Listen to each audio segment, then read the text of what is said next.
welcome back to my channel. My name is Sarah and this is my channel, Novel Sarah-ndipity, and today I'm bringing you a book review.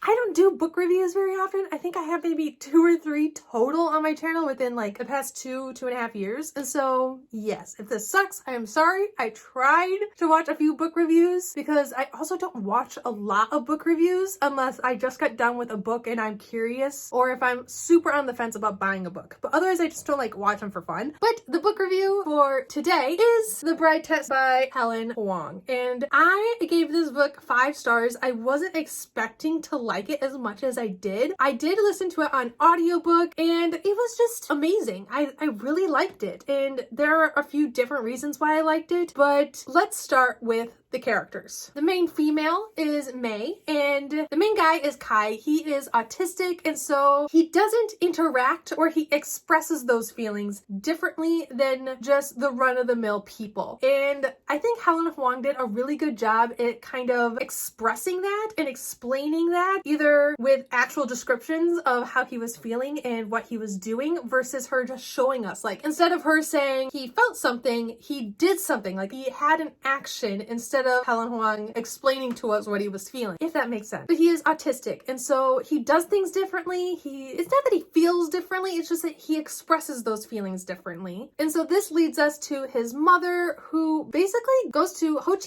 Minh City and is doing like interviews for women, and she wants to bring back these women, or one woman, not multiple, just one, to fall in love with his son or have her son fall in love with them. And with the interview she sets up, she doesn't find the girl. She basically gives them a test. They all fail. She ends up going to the bathroom and after these interviews, and she meets May, which is our main female. And there's something about her interaction with May, how she shows all of her feelings on her face, all of her facial expressions, and she speaks her mind. And she also passes the test that Kai's mother puts on for these women. And so she passes the test, and Kai's mother invites her to California for 3 months to basically woo her son. When she arrives in California, she is struggling with a lot. She's struggling with culture shock. She's struggling a little bit with the language, and she's doing her best to woo Kai. Kai, on the other hand, does not enjoy May, or she picked kind of like a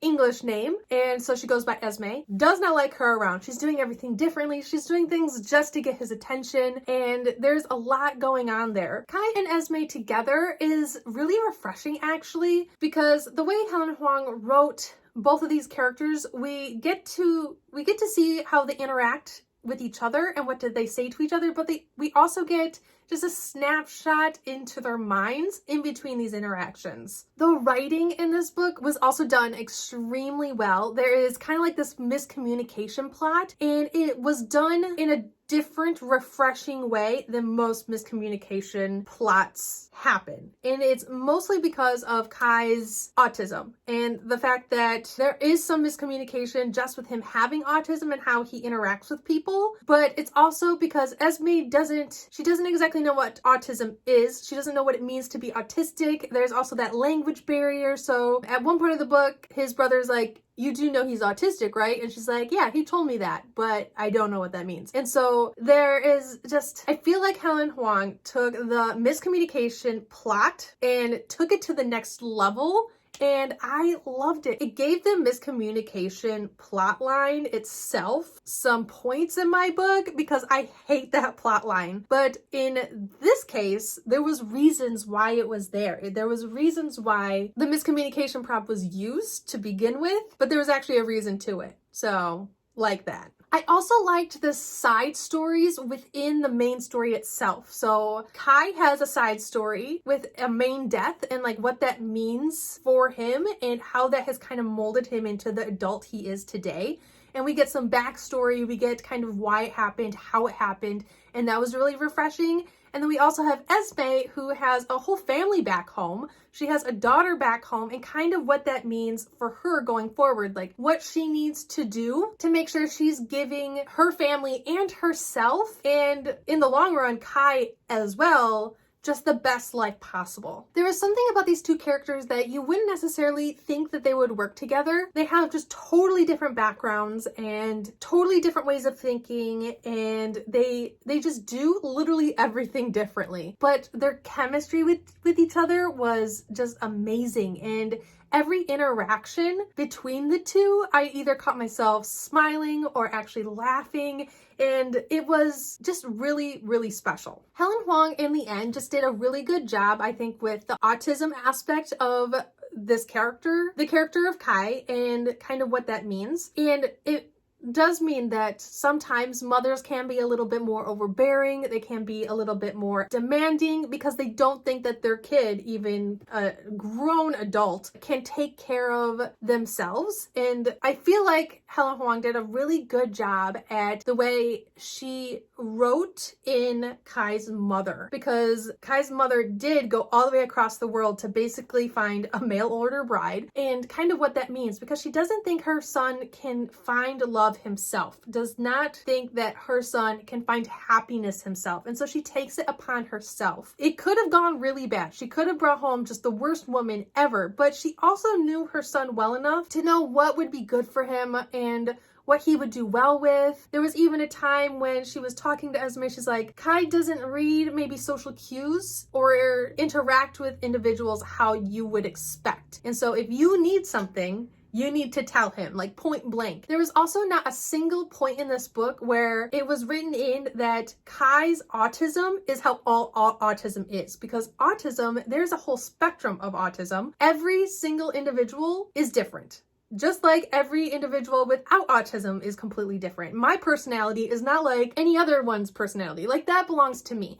And autism is the same way. Just because one person has autism, there isn't a manual of what that means. Like, it's different for every single person. And I feel like the character of Esme did a really good job at figuring out Kai's autism and what that means for him. What's the best way to communicate with him? What's the best way to touch him? Whether it's having a steamy moment in bed or just cutting his hair. Like, there are just certain things that Kai needs if you're gonna have a relationship with him. But that also went the other way. Kai also had to figure out how to communicate with Esme, what Esme needed. And this is an adult book, so it does have some sex scenes, but it was done really, really well. Like, it wasn't trashy in any way. But I feel like one scene in particular, I thought explained it very well, is they had sex and then he went and immediately took a shower because he was thinking in his head, you know, I don't want to be laying next to Esme sweaty and smelly and gross. And so I'm going to do this. He was being thoughtful in his own way. But to her, she's like, wow, he just used me for sex and now he's just going to go clean me off. Like, what am I to him?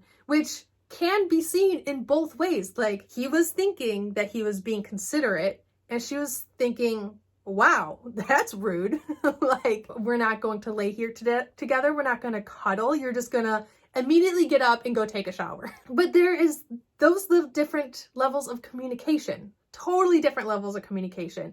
And not only did Esme have to learn Kai's form of communication, but he also had to learn her form of communication. And that brings us to the end of the book that I just really, really liked. I really liked it. It was cute. It was adorable. You saw that both Esme and Kai grew for the better. The ending of this book had Kai, who was now surrounded by loved ones.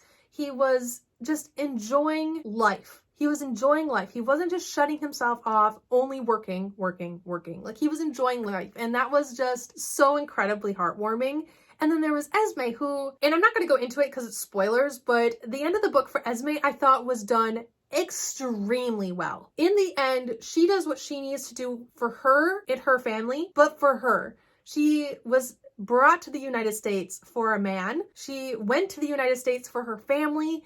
And by the end of the book, she's learning how to take care of herself and get what she needs for herself. And there's just a part of that I appreciated. I appreciated it so damn much. And I loved it. I loved it so much. I feel like both characters had such amazing growth throughout this book. And I think that's why the main reason why I'm giving it 5 stars, because between the character growth, the subplots within the book that really brought everything together, in the non-trashy sex scenes, it felt like I was reading an actual relationship from start to finish. And it was just done so well. I love this book and I will keep it on my shelf because even though I listened to it on audiobook, I think it would be really fun to reread it physically, just so I could reread some like really special scenes or really just delve back into the story with a different medium. So yes, 5 out of 5 stars. And that is where I will wrap up this book review. If you want to see more book reviews from me, or if you have ways that I could better book reviews, let me know. Like I said, I do want to get more into book reviews, but I'm just not exactly, they're not done very much. So I don't have like a certain way I should go about doing book reviews, but I do want to get back into it because I do think they're kind of fun. Just being able to really delve right into a book 100%. I love it. So yes, here we are. But yes, that is it. Please like, comment, and subscribe down below if you haven't already, and I'll see you guys all next time. All love.